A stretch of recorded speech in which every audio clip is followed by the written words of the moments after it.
moravam aqui, o Holandim e o Zé Luiz Suete, tinham um mercado aqui, então eu vim muitas vezes aqui na minha adolescência, brinquei muito de bola aqui, etc. Então, assim, já é um prazer voltar a Pirapitinga dentro de um evento literário, né? Esses eventos têm se proliferado pelo país, muitos lugares têm feito eventos literários. Isso é muito importante, você cativar as pessoas pela leitura, estimular as pessoas através da leitura, que é um processo de autoconhecimento, é um processo de formação do cidadão. Você encontra a história do mundo, a história do homem, está dentro dos livros. Então, acho que é muito importante fortalecer esse tipo de iniciativa, de evento literário, de eventos culturais, que também aqui a programação contempla músicas e tal. Conforme já foi falado lá, acho que isso só ajuda e cativa não só a gente, que já está numa fase adulta e tal, mas as crianças crescerem num ambiente cultural onde se discute o poder da linguagem, onde se discute o poder da palavra, o poder transformador que a palavra tem, que a linguagem tem, e ela não encontra barreiras.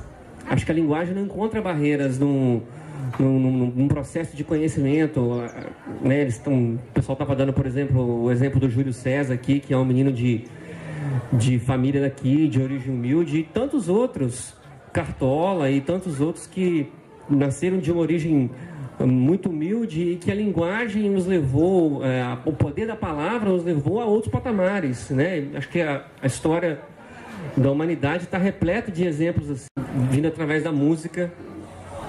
Meu pai já tocava violão e tudo, e eu sofri influências de primos mais velhos. Um deles está aqui, que é o Frederico, que a gente, molequinho, ficava lá pentelhando eles lá e eles já passavam pra gente o que eles gostavam. Então, lá em casa o processo foi muito natural e, por exemplo, no meu livro, que está aí, Os Dalmarco, vou falar um pouquinho depois sobre ele, um dos agradecimentos que eu faço é a meu pai, que eu poderia agradecer ele de diversas formas, que meu pai é um arauto lá em casa, mas o processo de leitura em casa foi iniciado muito cedo, já com revistas em quadrinhos, com o Gibi da Mônica, depois com o Gibi de super-herói, depois com série Vagalume, quando adoro literatura.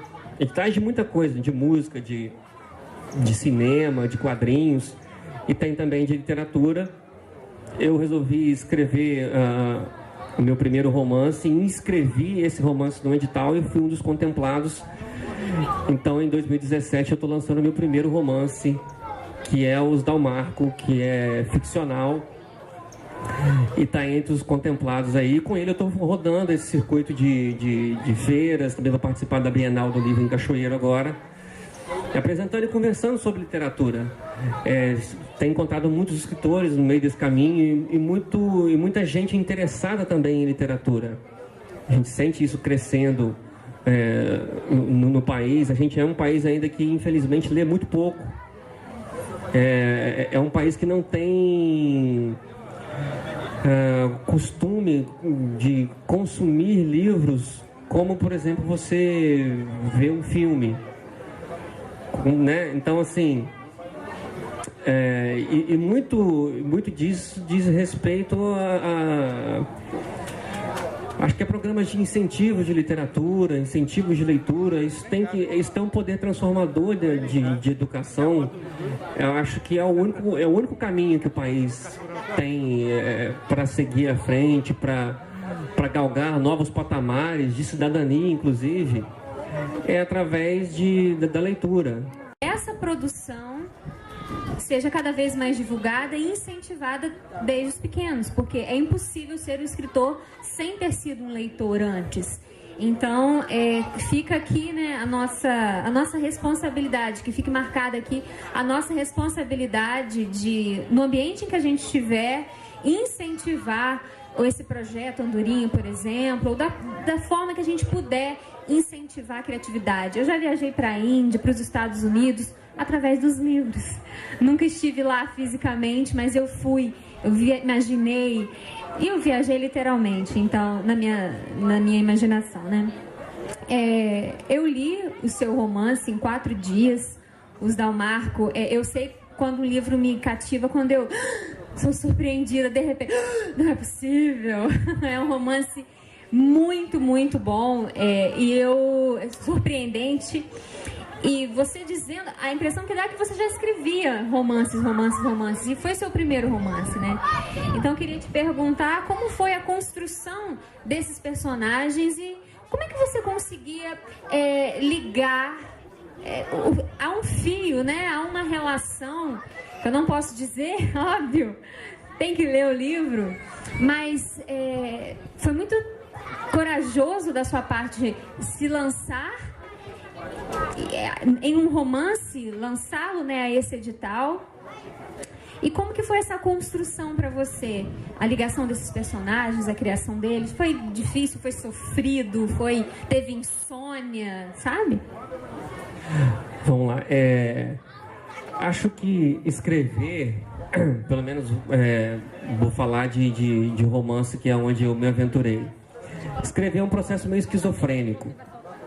É impressionante como, com o tempo, com a construção dos personagens, acho que não tem fórmula para escrever. Cada um escreve de um jeito. Tem gente que só consegue começar a escrever quando já tem um roteiro pré-estabelecido, já sabe um final, já sabe. E tem gente que, o João Baldo Ribeiro, por exemplo, não conseguia escrever sem ter a página em branco como norte. Ele não sabia nada que ia acontecer nos romances dele e simplesmente ele descobria junto com os personagens. Mas escrever é um processo meio esquizofrênico, porque você passa a ser íntimo desses personagens todos. Por exemplo, eu passei razoavelmente 1 ano escrevendo o livro, depois 1 ano revisando e reescrevendo. 1 ano reescrevendo. Durante esse 1 ano do processo de escrita, eu falo que eu passei 1 ano sem dormir. Porque os personagens, de fato, passam a conversar com você. Você passa a conhecer muito deles, como, por exemplo, eu conheço a Elaine e sei que as características da Elaine perfazem um tipo de estrutura psicológica, que a Elaine é capaz de falar isso aqui é o estilo da Elaine, isso aqui não tem nada a ver com a Elaine. Assim também são os personagens. Você vai entendendo a natureza deles e eles todos habitam em você. É um processo meio esquizofrênico de como lidar com isso. Assim, a psique humana é tão diversificada, cada um é muito um próprio. Então, assim também são os personagens. Depois que você começa a escrever e você vai ganhando intimidade para com esses personagens, nesse processo de reescrita, porque eu acho que também é um pouco isso, escrever é muito reescrever, né? É um processo muito de carpintaria. Você olha e fala assim, depois que você já conhece mais a fundo esse personagem, você fala, esse personagem nunca falaria isso. Temos que entender que nós temos 2 linguagens, uma linguagem falada e outra linguagem escrita. E essa que você utiliza hoje, que é a linguagem escrita, que vai perpetuar. Porque a linguagem falada nessa esfera só da oralidade, né, as coisas vão se perdendo, porque um fala uma coisa, aí esse ouviu, daí a pouquinho o outro vai contar aquilo, vai colocar mais um pontinho, o outro vai contar, depois vai colocar mais um pontinho, quem aumenta um ponto, né, quem conta um conto, aumenta um ponto, tem essa, né, você vai colocando um pontinho a mais e a coisa vai mudando. Né? E quando a gente trabalha nessa questão da linguagem escrita, e essa que perpetua, né? Você vai ler um texto de Camões hoje, 500 anos, né? E é o mesmo texto, é a mesma ideia, ninguém modificou absolutamente nada daquele texto. Nessa convenção da escrita, que é uma convenção, tá certo? Nós vamos conseguir nos interagir,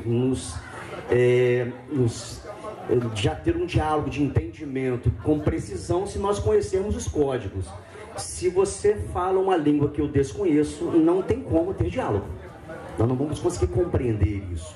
Mas quando a gente entra nessa esfera aqui, do conhecimento dos códigos, então a gente consegue essa conversa transmitindo as nossas ideias. Segundo, a questão da linguagem entrando no âmbito da palavra, a palavra realmente é a maior arma. A palavra é a maior arma. Seja ela de ataque ou de defesa. Você é advogado, você falou que é formado em direito, e você é obrigado a usar da palavra, de todos os argumentos, para defender ou condenar. Se você está lá numa defesa, né, de um réu, evidentemente você estará utilizando toda uma linguagem para tentar absolver, né, tentar convencer o júri de que ele é inocente. Literatura, movimentos de leitura, traz um bem cultural, um bem que é incomensurável, né? Acho que a formação do ser humano, você vê as pessoas que, vamos dar um outro exemplo, as pessoas que normalmente se conhecem muito bem, ou pessoas que falam bem, que têm um poder de oratória, que têm um poder de escrita muito grande. Quando você olha um texto assim, fala assim, nossa, como o fulano escreve bem, como ele elabora bem as suas ideias, ou como ele fala bem. Então, normalmente é uma pessoa que lê muito. Normalmente é uma pessoa que está muito íntima da palavra. E a palavra, ela é punho, né? A palavra tem muita força, tem muito poder, ela é capaz de mudar o mundo. Um discurso é capaz de mudar o mundo. Martin Luther King fez um discurso há mais de 50 anos que está aí até hoje, e as pessoas estão se levantando por essa voz, né? Então, assim, a gente está fazendo história, e a palavra é o instrumento disso. A palavra é o maior bem que a humanidade tem. Eu não tenho dúvida disso. É o poder que a gente tem de se fazer no outro, de chegar no outro, de fazer morada no pensamento do outro e de compartilhar isso. Acho que a palavra não tem limite, não tem tamanho. E isso a gente vai encontrar, essa palavra, essa voz, a gente vai dar vazão através dos livros. A gente não tem, talvez a gente ainda, quanto sociedade, não tenha o tamanho da visão da importância que isso tem, como que é importante o livro fazer parte da formação do ser humano.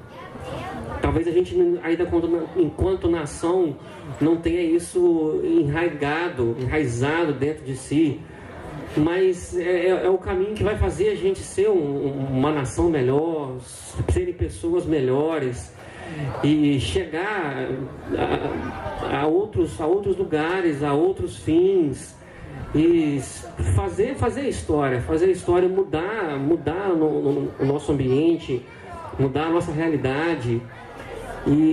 Então uma feira como essa, você vem para um lugar do interior, onde as pessoas dos grandes centros ignoram, acham que não existe vida cultural. Isso é um ponto marcante, isso é um fincar de uma bandeira de cultura. Isso é muito importante. Isso não tem precedente, sabe? Você vir para um lugar, Bom Jesus já é uma cidade do interior, você vir para um distrito de uma cidade do interior, onde está se falando de literatura, onde está se falando de cultura, de produção cultural, de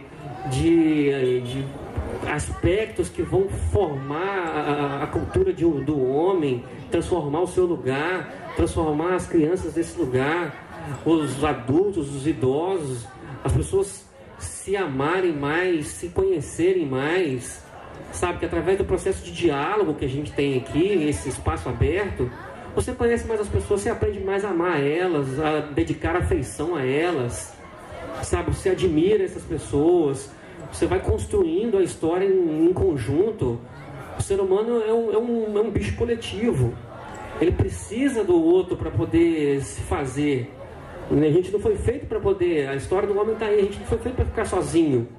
Sozinho o ser humano agoniza, a gente precisa das outras pessoas. E um projeto como esse, de abrir espaço para diálogo, para falar de literatura, isso não tem preço. Isso não tem preço. Talvez as pessoas que estão envolvidas nesse processo não tenho a visão da importância que esse processo tem. E de você espalhar isso pelos lugares, pela região, pelos lugares ao redor. A gente tem um poder de mudar as coisas que está na nossa mão. E um projeto como esse é fruto disso.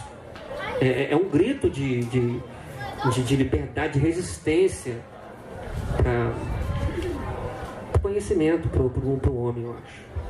Fala um pouquinho. Só vou colocar açúcar nas suas palavras, endossando. Na verdade, você já disse tudo.